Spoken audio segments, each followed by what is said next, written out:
5 seconds. India is making efforts to isolate Pakistan in the Islamic world amidst the shock over the Pahalgam terror attack, the resultant diplomatic measures against Pakistan, and the likelihood of a military escalation. New Delhi's attempts to strengthen ties with three of Pakistan's closest allies may have been missed, but support from Saudi Arabia, the UAE, and the Taliban regime in Afghanistan will be important to building India's case against the perpetrators. Prime Minister Narendra Modi was in Jeddah when he received news of the attack. Although he cut short his visit, he discussed the attack at some length with Saudi Crown Prince Mohammed bin Salman. The joint statement recorded their strong condemnation of the attack, rejecting any attempt to link terrorism to any particular race, religion, or culture. The wording marks the strongest such language used and is the culmination of the process begun in 200 with the India KSA Delhi Declaration, followed by the 2010 Strategic Partnership Agreement that turned the compass in the Saudi Kingdom on terrorism.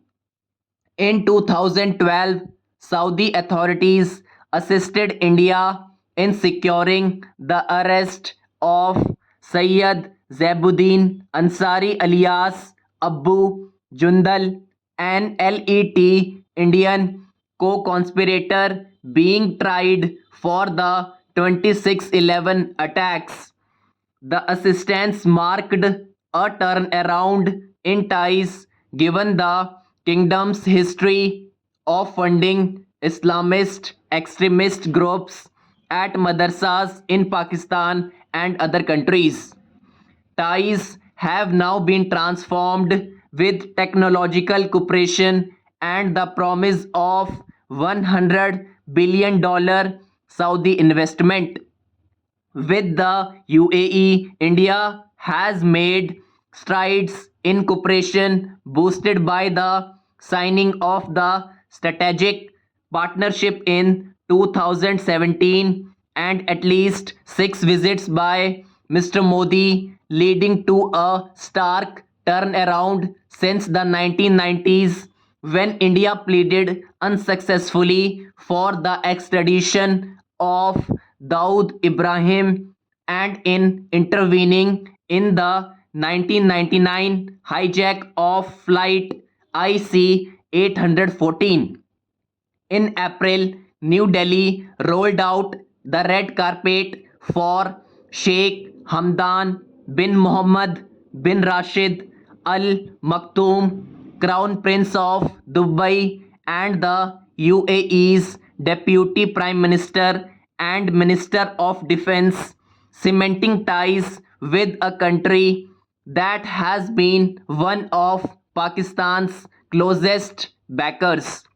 Finally, this week saw a surprise visit to Kabul by the MEA's point person for Pakistan, Afghanistan, India, and a meeting with Taliban acting Foreign Minister Muttaqi, as well as a categorical condemnation by the Taliban of the Pahalgam killings, a far cry from the Taliban's past in targeting Indian interests in Afghanistan in collaboration with Pakistani agencies and terror groups.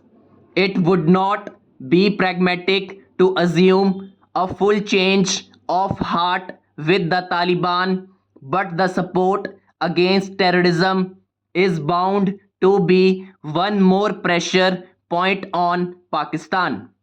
The salutary impact of well timed diplomacy in turning around ties with countries that had refused India cooperation 3 days ago is noteworthy.